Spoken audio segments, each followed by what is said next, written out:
Hola, bienvenido a RaiMed, tu canal. En el video de hoy vamos a estar hablando sobre mi método de estudio. Muchas veces el estudio lo puedes ver de esta forma o inclusive de esta forma.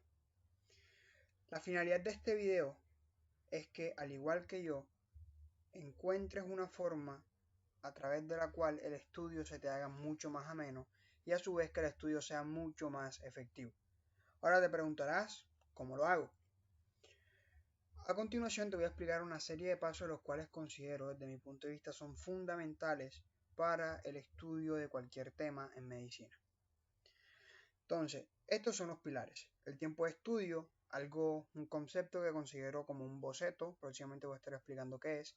El definir la literatura, cuál es el mejor método de estudio, y si te quedas hasta el final del video, voy a hablar sobre un concepto adicional, una sorpresa que sé que te va a ayudar muchísimo en mejorar tu método de estudio y que a su vez este sea mucho más efectivo.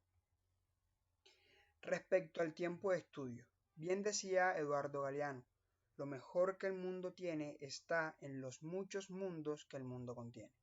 Todo esto simplemente para decir que somos totalmente distintos y que no hay un tiempo estipulado en el cual pues el tiempo de estudio sea óptimo o no.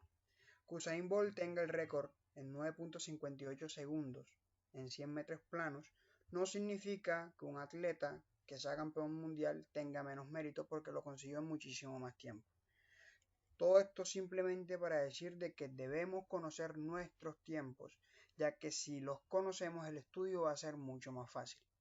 Por ejemplo, les coloco mi caso, yo regularmente no puedo estudiar sobre periodos de tiempo bastante prolongados, sino que lo que trato de hacer es estudiar durante lapsos de 30 a 40 minutos cuando máximo, darme un descanso, el descanso es relativo, es decir, no son 5 minutos, no son 10, no son 15, va a depender más que todo de cómo me sienta en ese día, qué tan cansado esté, etcétera, etcétera. Y si es necesario, hago una segunda, una tercera, dependiendo de la extensidad del tema, sesión de igual forma 20, 30 o 40 minutos.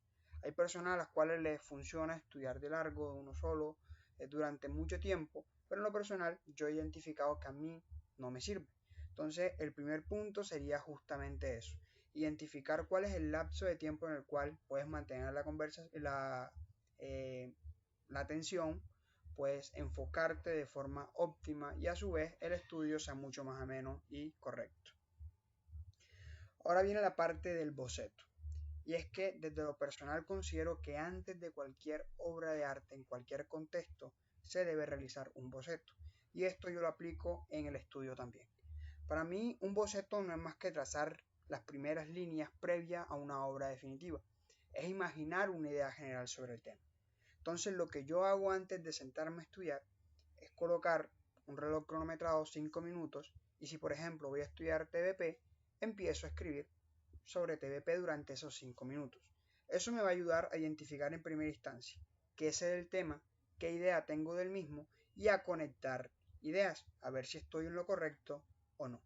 Entonces me siento durante 5 minutos y sea en una hoja de papel con un lápiz en mi computador, etcétera, escribo lo que yo maneje del tema y no me quedo.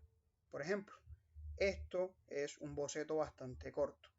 Imagina que vas a estudiar trombosis venosa profunda.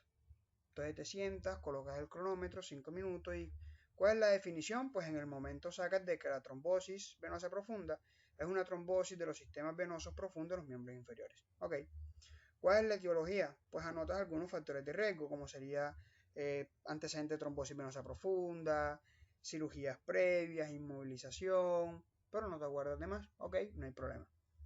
Manifestaciones.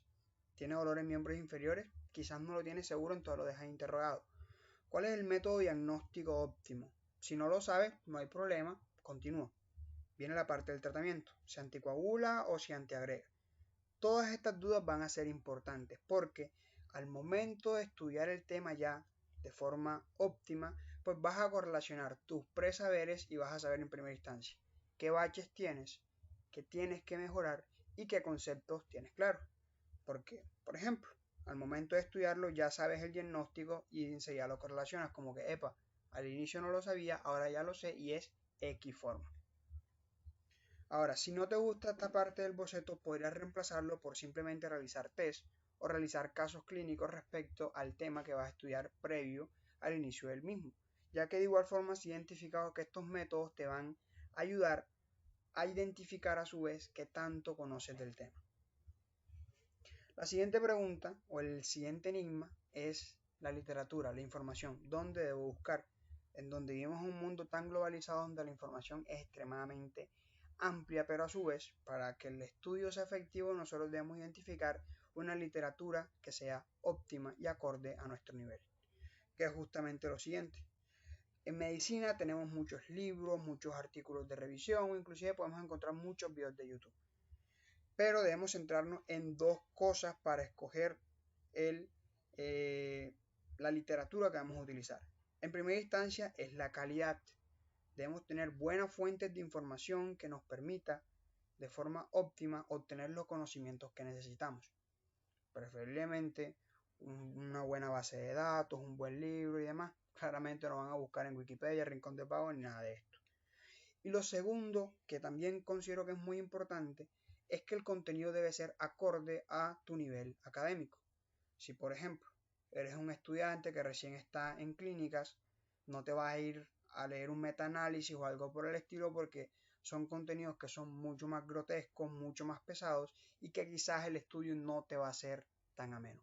Entonces, esto es fundamental, buscar calidad y buscar que el contenido esté acorde a tu nivel, ya que poco a poco a lo largo de la carrera y a lo largo de tu formación vas a ir creciendo y a su vez elevando el nivel académico. Ahora, ¿cuál es el método de estudio más efectivo? Desde mi punto de vista, basado en mi experiencia, el aprendizaje basado en preguntas o en problemas es lo mejor. Por ejemplo, yo voy a estudiar trombosis venosa profunda. Seguimos con el tema. Entonces me hago las siguientes preguntas. ¿Por qué se produce? Esto me lleva a estudiar la fisiopatología de la enfermedad. ¿Cómo se manifiesta? Esto me lleva a estudiar las manifestaciones clínicas que puede tener. ¿Cómo lo diagnostico? Y si existe un único método de diagnóstico o si existen otros métodos, cómo se trata y qué complicaciones pueden traer. Cada vez que tú te vayas haciendo preguntas, dependiendo de la calidad de tus preguntas, asimismo va a ser la calidad de la información que puedes ir sacando y a su vez la información que puedes ir guardando en ti y creciendo respecto a ese tema. Quizás al inicio es complicado, quizás al inicio no te salgan más de 4, 5 o 6 preguntas, pero a medida que lo vayas haciendo, cada vez las preguntas van a ser más especializadas, más profundas y a su vez tu nivel académico va a elevar. Ahora, considero que la medicina, si te quedaste hasta acá, viene el último punto, viene la parte de la sorpresa. Y es que considero que la medicina, al igual que una pared de ladrillos, está constituida por pequeños ladrillos que poco a poco al unirse van formando dicha pared. Para ello, considero que el estudio de la medicina es muy importante una ley, que es la ley de la parsimonia, que consiste en básicamente a través de la sencillez conectar ladrillos, es decir, hallazgos que yo encuentre, para formar la pared, es decir, una enfermedad. Y es que en un paciente todo tiene relación y todo nos puede ayudar a llegar al diagnóstico. Esto más que todo enfocado a cuando estamos en áreas clínicas.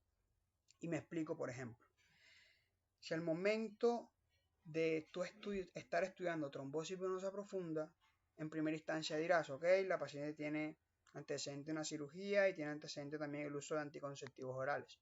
Para cualquier persona esto es algo que no tiene relación. Sin embargo, una vez que tú aplicas la ley de la parsimonia, es decir, correlacionas estos dos aspectos a través de tu correcto estudio, vas a identificar que a pesar de que son dos variables básicamente que no tienen relación alguna, ambas son factores de riesgo para el desarrollo de la trombosis venosa profunda.